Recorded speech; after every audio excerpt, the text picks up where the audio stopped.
Coming up, I'm on a visit to Kangaroo Island, home of, you guessed it, kangaroos. Look at that. Wow. A goanna gives me the runaround, I don't know about his size, but he sure is handsome. and I take a siesta with one of the locals.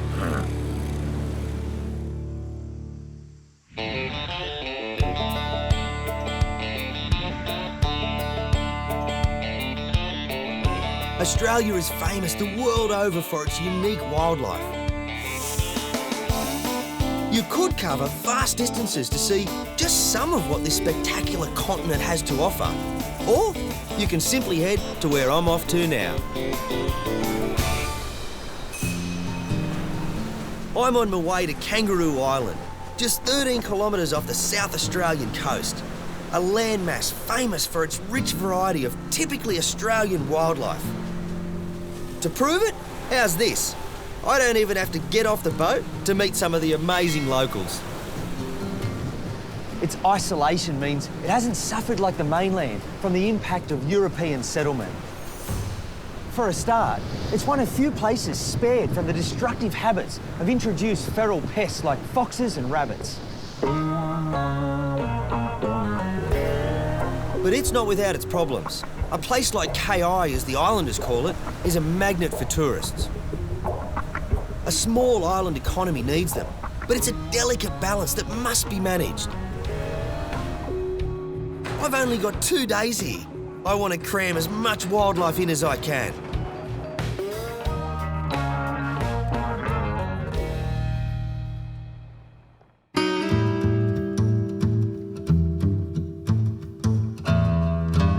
With so many animals to see on KI, and not long to tick them off, I've made up a wish list.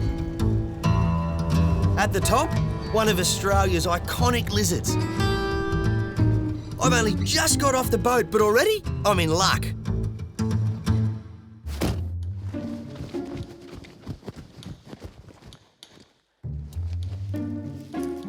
Down this hole is the first reptile spot for the day. It's called a Rosenberg Monitor, and it lives in this heathy scrub. Now, being on an island, I wasn't sure what he was going to do. I've caught them on the mainland, and you have to be fast because they take off, but I thought here on an island, perhaps no predators, maybe he'd just sit there. But the second I got out of the car, he took off down the hole. And it must be deep because I can't even see the tip of his tail. If I don't spot one for the rest of the day, I'll bring something to help me catch a glimpse.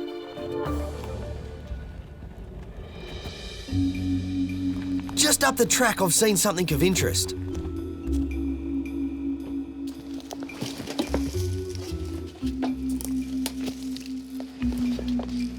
Best homes for tiger snakes. That tin's nice and warm in the afternoon. The tiger snakes on KI differ in a few ways from their mainland counterparts.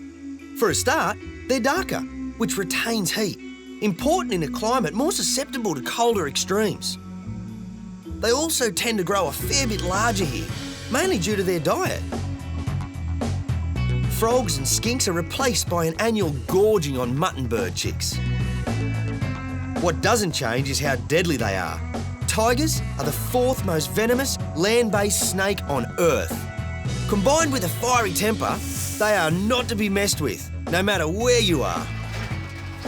No tiger under here, but it looks like I found myself another venomous Aussie icon. Look at that. That's a redback spider. It's late afternoon and I'm out looking for tiger snakes and goannas, but tin like this and rubbish, as messy as it looks, is actually perfect hiding spot for reptiles because it stays warm. But in this case, it's a big old redback spider. This one's particularly interesting. It's about as big as you'll ever see, and it's had a little skink for dinner some time ago. Now it's just dehydrated, but it sucked all the goodness out of that skink that's probably gone under here for a bit of warmth and a sleep and got caught up in the wrong spider's web. I can tell this is a female because of her size, but also because of the egg sacs. And at the moment, they'd either be little eggs, spiders might even have hatched inside and just haven't come out of that sac yet. I'm gonna flip her over and put her right back where she was.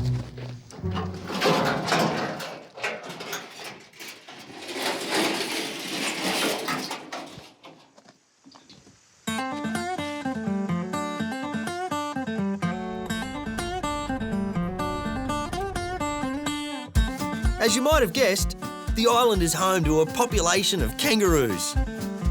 They're in fact a subspecies of the western grey.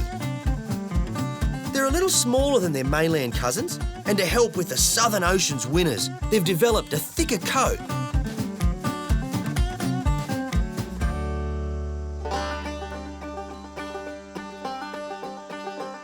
One thing they have in common with roos everywhere is the sense to avoid the heat of the day. They'll bed down in the shade and emerge at dusk to go out and feed. And the name of these remarkable creatures? Well, Kangaroo Island kangaroos, of course.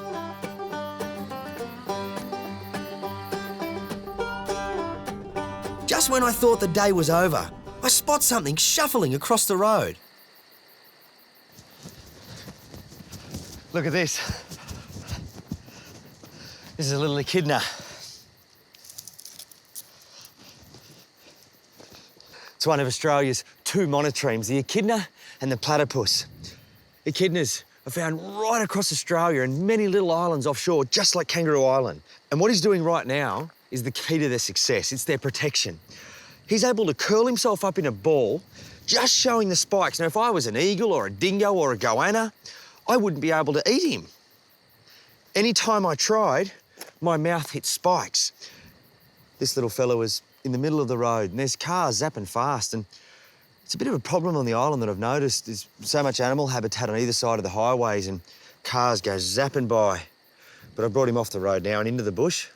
Truly iconic Australian species, the echidna, and I love them. It's time for you to go, mate.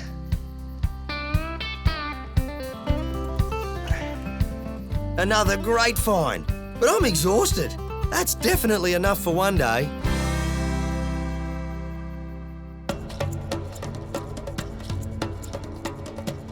I'm back at the Rosenberg Burrow I saw yesterday. This time, though, I've got a secret weapon. I brought something with me that I've never used before, and it's an endoscope. On the end of this is a little camera that operates to the computer and records, and I can stick that down the burrow. I think, and I'd guess, that the monitor's going to be back here, about 30 centimetres under the surface, probably asleep on a day like today. I'm pretty excited to see if I can find him. So I'm going to bend this up a tiny bit and feed it in. Now they like a spot like this where it's raised. If they go too deep, it's way too cold. Too high, too hot, or it's exposed. So normally it's about that deep and it'll be up to 1 metre long. Here we go.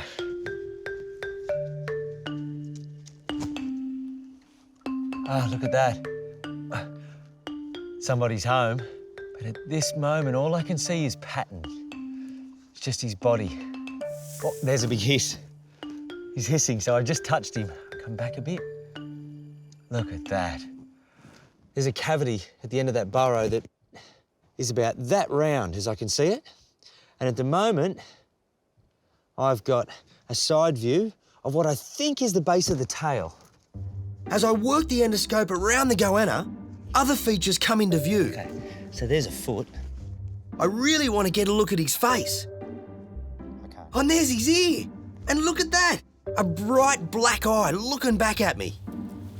That was a lot of fun. To get images like that with a bit of technology, that's something pretty new to me. But what I really want to see is a lizard in the hand. I've caught Rosenberg on the mainland, but here they're a bit prettier, a little bit smaller. Something I just got to see. The goannas were once common all along the south coast of Australia, but now KI is their last major stronghold. Just minutes away from the burrow, I've spotted another one, but this is not how I wanted to find it. I'd heard about this on KI, and here's the proof. That's an adult, full-size, reproductive, female, Rosenberg Monitor. It's been splattered by a car. Now, these roads are clean, and if you're looking for a monitor, it's pretty easy to see one. People need to slow down. This lizard's reasonably common over the island, but it's seriously threatened. And the number one threat is vehicle strike. Very sad.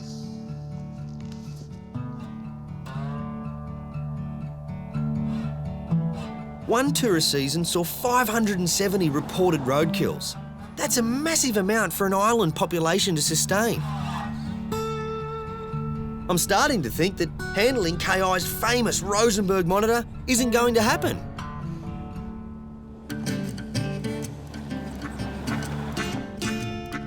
Think of Aussie icons and names come thick and fast. There's the koala and roo, of course. The Sydney Harbour Bridge and Uluru are another too. But I'm off to see one of the feathered kind. Raptor Domain is a sanctuary for sick, orphaned and injured birds of prey. It also raises awareness through educational displays, using birds that, for one reason or another, are unable to be released.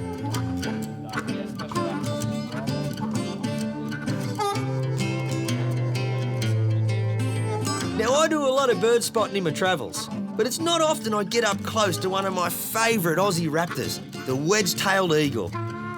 Today, I'm about to get my chance.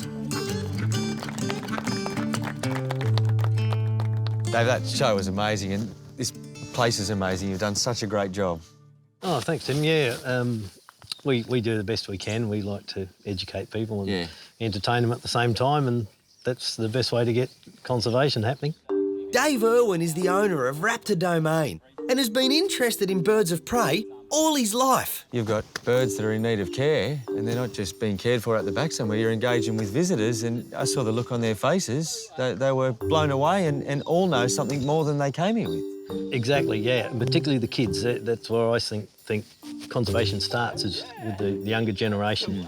They're going to want to see those same animals when they grow up. Yeah, I'm keen to have a look out the back, but you got to tell me who that is first. Oh, this is Nellie. Nellie's just 13 months old now. She was taken from the nest by some boys when she was just a chick. Yeah. And nobody wanted her, so we took her on here, and she's turned out to be a lovely bird. She has a lovely nature as far as wedge-tails go. Nellie's one of those very few birds that'll sit on anyone's glove, particularly yours. Ah, sure. Good. Let's have a look. Whack on the glove there. There you go. Just grab those jesses with you. And there you go. Jeez. And that's Nell. Instantly. She's heavy. Feels great. Yeah. Yeah, she's 4 kilos, which is about right for a female. What a bird.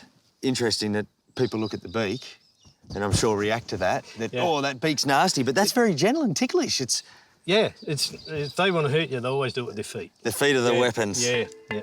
And the inside talon, that's like the meat hook, and that's like just with our finger and thumb. Yep. That's where all your pressure is there.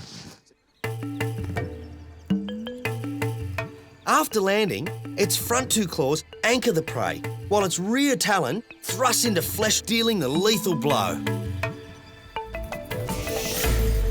So on that back claw, or the meat hook, as you called it, do they have any idea how much pressure can be pushed with that? Now, they reckon about a tonne per square inch on the hind talon. Oh. And that's a lot. Yeah, she's giving you Look at that. Glove a little bit. Oh, yeah, she's giving it a squeeze. You can feel that. And what's most amazing with it, people don't realise that each toe has a locking system in it. So when the bird locks its toes, it's locked. It's in place. No one's leaving unless the bird wants to let it go. OK, Tim, we'll go and have a look at some more birds. We're going to head out the back. Sure. Great. I'll give her back to you. Yep. Thank you, Nellie. Don't forget that, mate.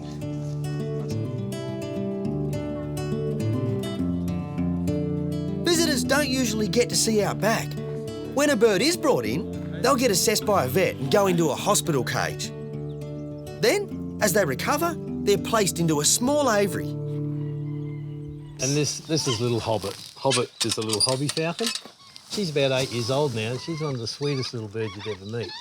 Now, she had a power line when she was just a young'un. Yeah.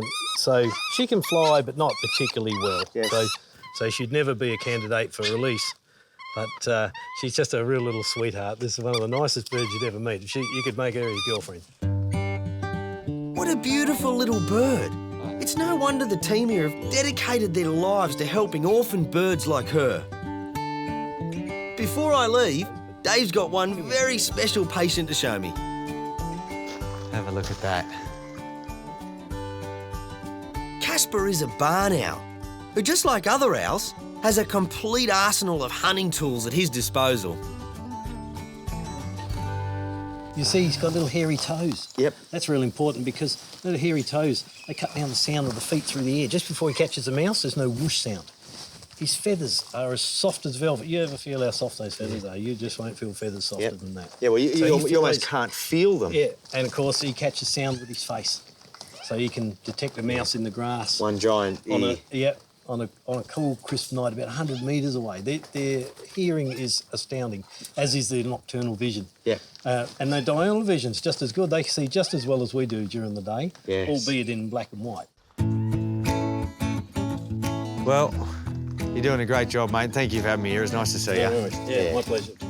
You're doing great things.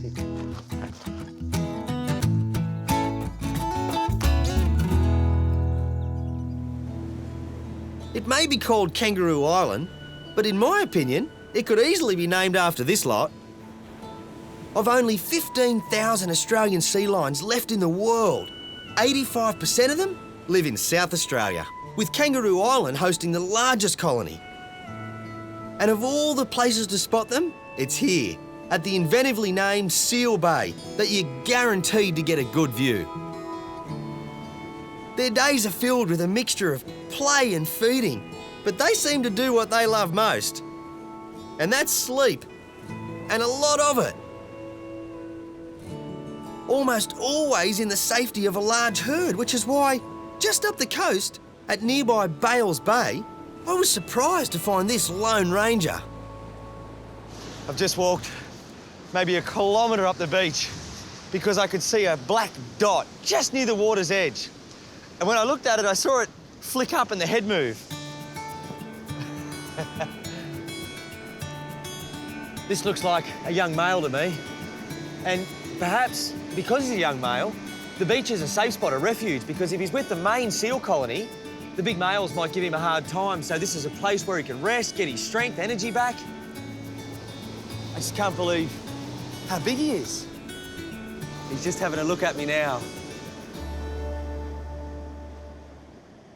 And with that massive frame comes some big features, all of which help him survive in the harsh southern ocean. You start to see those monstrous big whiskers that are so good for feeling their way around underwater. Big nose, beautiful eyes. That fur, just waterproof, so dense. It shows you that mouth. Those big teeth are used for grabbing onto fish when they feel their way through the water. Brilliant smell on the whiskers, but when they find a fish, they're slippery. They need teeth that can penetrate those scales and just grab on. I'm going to leave him now. I've only got a few hours left before I have to catch the ferry. And there's one thing that's still eluding me. I love my reptiles, and I can't leave here without getting up close to a Rosenberg.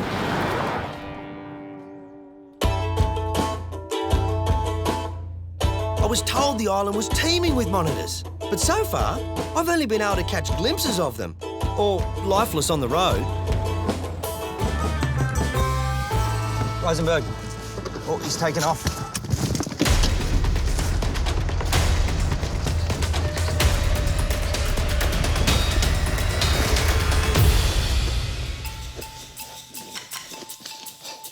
Look at that. Wow.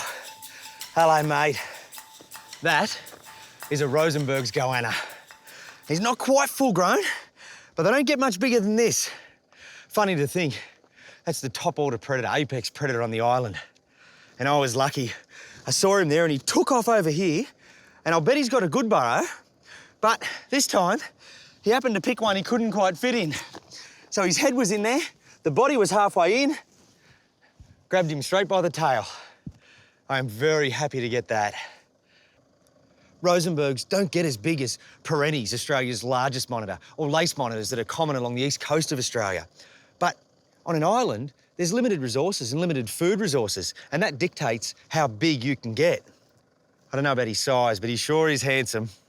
Look at the teeth in there. Even for a small monitor, he's got a mouth full of choppers and sharp claws. He'll use these weapons to kill his prey, biting down with those sharp teeth before thrashing about with his powerful neck. However, like we've seen, they're no defence against a speeding car. Monitors are my favourite lizards. I mean, have a look at that. It's dinosaur-like, that long, sleek body, powerful tail. They're just unbelievably supreme predators. Like all monitors, it has a long, forked tongue. That smells the air, and the fork enables it to tell which way the scent's coming from. If it's stronger on the right-hand side, it'll turn to the right and track down its food or scavenge a carcass that's lying about. This island's full of wildlife. Kangaroos, echidnas, koalas, tiger snakes.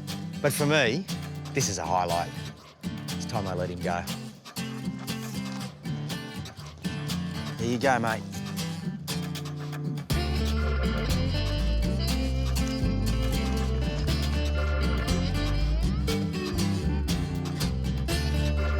It's just starting to rain, but a Rosenberg goanna, it doesn't get any better than that. You little ripper.